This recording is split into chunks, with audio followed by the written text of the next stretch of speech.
Allora, il coinvolgimento, la robotica nelle scuole, nel quotidiano delle scuole, quando ho visto quei ragazzini urlare sui robottini, cercare di capire come funzionavano, capivo che si stava intervenendo realmente sul quotidiano delle loro lezioni e facendo proprio quello che ci insegnava Alex, creando un maggior coinvolgimento. E questo maggior coinvolgimento richiede e ha come conseguenza un maggior apprendimento.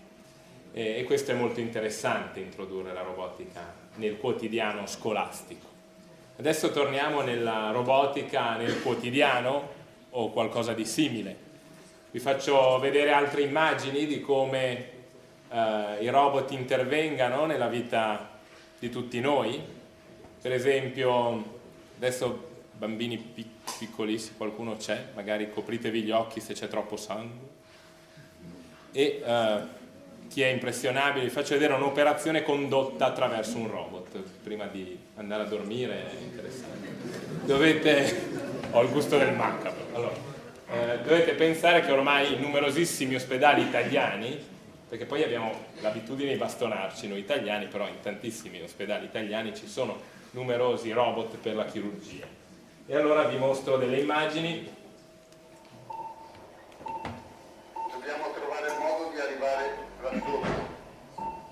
Non mi piace ragazzi, qua non mi piace. Nasce qualche piccolo imprevisto, ma l'operazione prosegue senza complicazioni. Accanto ai bracci del robot ci sono gli assistenti del chirurgo che aiutano ad eseguire l'intervento. No, devi voltarmi, io devo vedere sotto. Ok, tira, bravo, così, perfetto. Gli attuali sistemi robotici chirurgici sono grandi, costosi e non sono dotati di feedback aptico, cioè non hanno il senso del tatto. Credo che nel futuro questi sistemi saranno più leggeri, facili da usare ed avranno il senso del tatto. Mentre adesso per introdurre gli strumenti nell'addome del paziente dobbiamo fare da 4 a 6 buchi, probabilmente attraverso un unico buco all'altezza dell'ombelico riusciremo ad introdurre sia la telecamera sia gli strumenti operatori. Vi possono essere altri sistemi robotici in chirurgia, come quelli flessibili. Sono i sistemi transluminali o endoluminali, che permettono di usare gli orifizi naturali del corpo, come la bocca, per entrare nella cavità addominale. Vedo un avvenire luminoso. La robotica dominerà la chirurgia del futuro. Pollice a destra. Andiamo qua sotto. Eccolo là. Direi che è perfetto. Qui a destra è perfetto. Ok, dai che ci siamo quasi. Eccolo lì.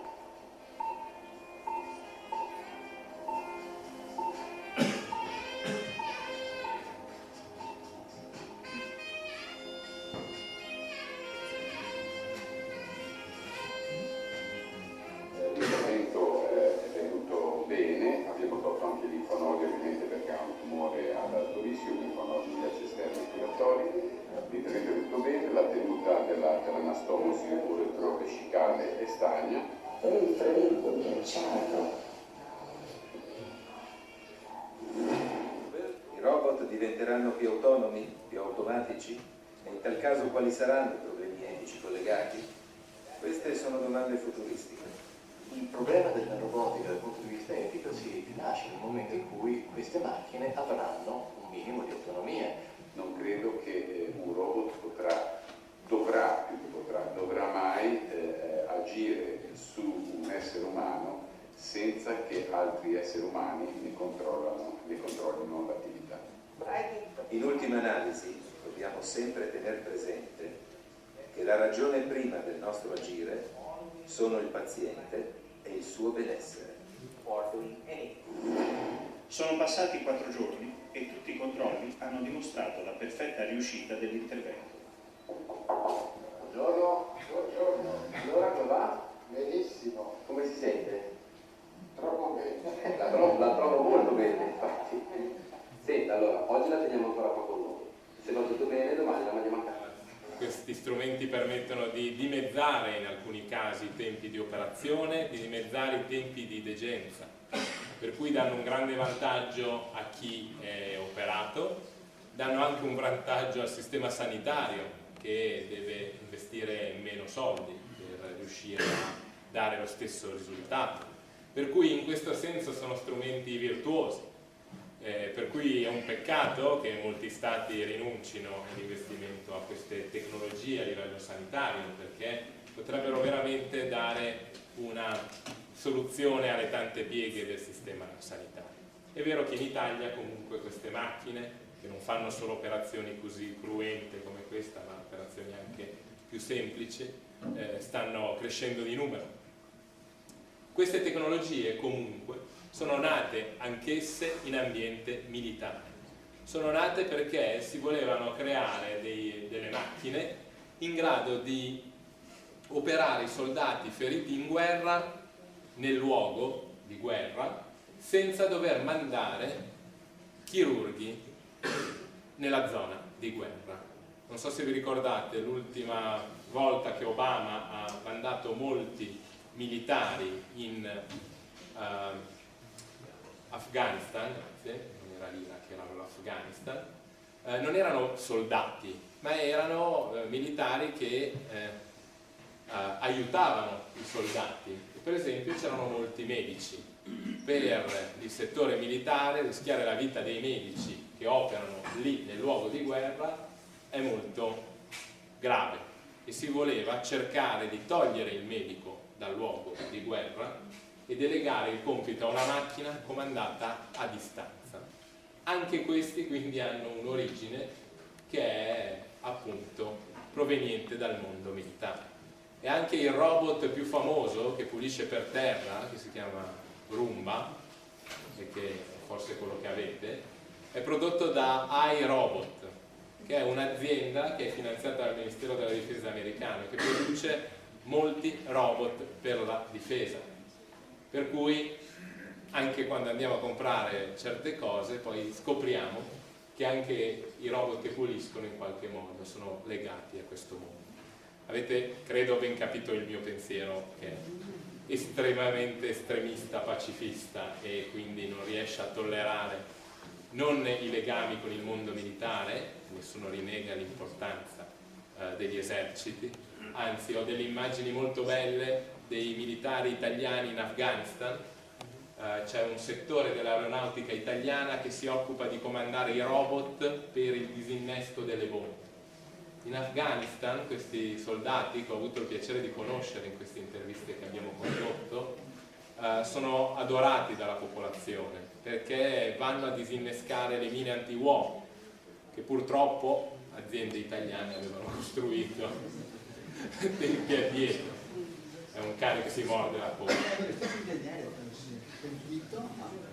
Questo non lo so, che aveva contribuito alla creazione delle mine.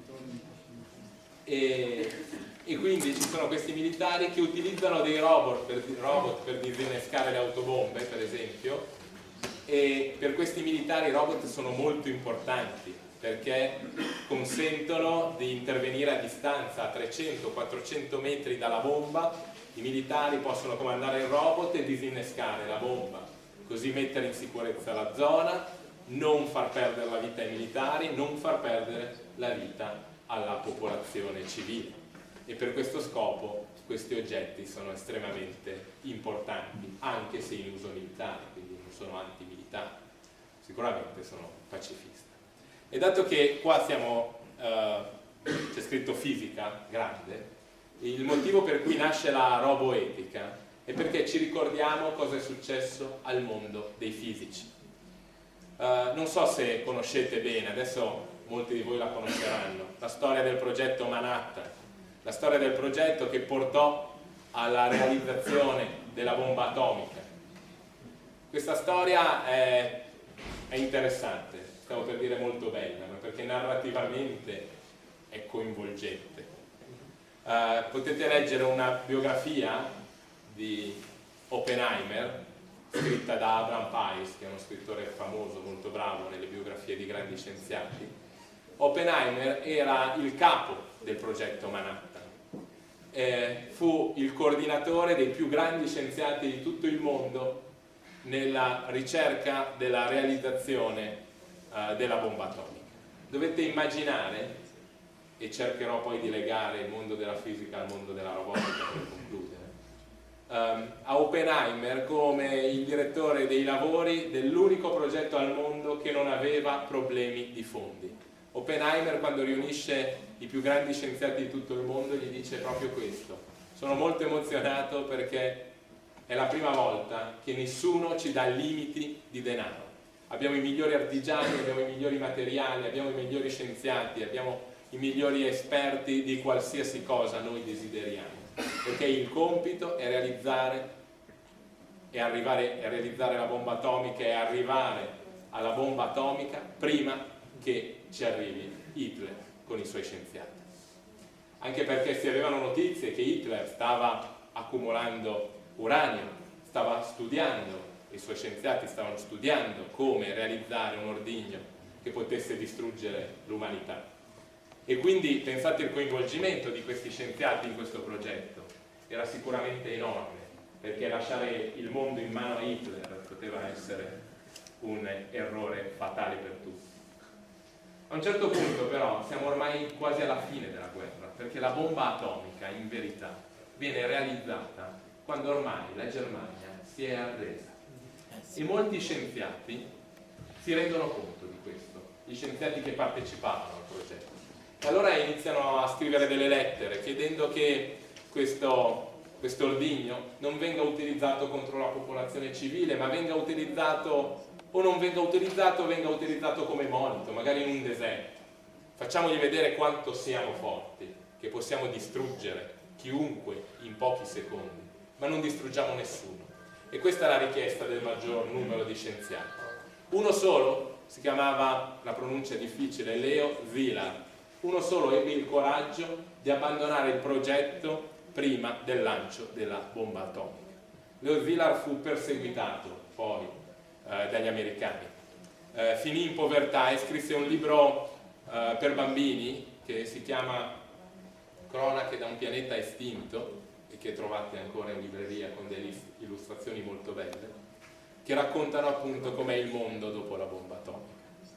E Oppenheimer, durante e anche poco dopo l'uso della bomba atomica, non si oppose, ma ebbe poi gravi problemi, perché si è reso conto di una cosa: la prima bomba atomica, quella contro Hiroshima o Hiroshima, non ho mai capito come si pronuncia, poteva essere un atto di guerra, perché il Giappone non si stava arrendendo, e questo la politica e i militari lo spiegavano agli scienziati. Il Giappone non si arrende finché noi gli dimostriamo che siamo forti, più forti di loro. Ma la seconda bomba non si può spiegare come un atto di guerra, ma è un atto da ingegnere. Era un altro tipo di bomba e dovevamo provare che effetto faceva. Era una prova tecnica. Abbiamo costruito 2 bombe, la prima l'abbiamo provata a Hiroshima, vediamo un po' cosa succede con la seconda a Nagasaki. Era l'estrema follia della tecnica, non serviva a nessuno, serviva solo per capire che effetto avrebbe avuto un'altra tipologia di bomba sul mondo. E allora è questo che noi dobbiamo fermare, e far sì che i ricercatori di qualsiasi tecnologia siano consapevoli di quello che stanno facendo. Perché chi sta usando in questo momento Google, per esempio? Fate, quando tornate a casa, un esperimento. Se avete 2 computer, oppure avete un computer in un ufficio e un computer a casa, un computer usato da vostro figlio e un computer usato da mamma, provate a scrivere la stessa parola su Google.